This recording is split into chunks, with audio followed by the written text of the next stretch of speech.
Magandang araw, ako si Kurt de la Peña para sa Inquirer.net.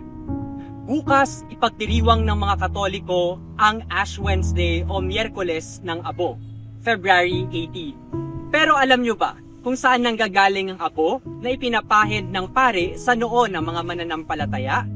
Bawat taon, dumadagsa ang mga Katoliko sa mga simbahan para sa pagdiriwang ng Ash Wednesday, na siya rin namang tanda ng pagsisimula ng 40 days na season of Lent o yung panahon bago ang Easter.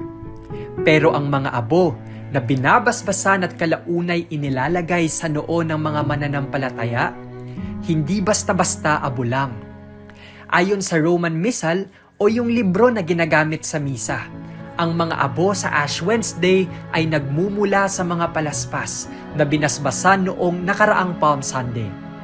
Inihahanda ang mga ito sa mga araw bago ang mismong Miyerkules ng Abo sa pamamagitan ng rite of burning of palms to ashes, kagaya na lamang ng isinagawa sa Our Lady of Atocha Parish sa Alicia Isabela na higit 100 siglo na ang tanda.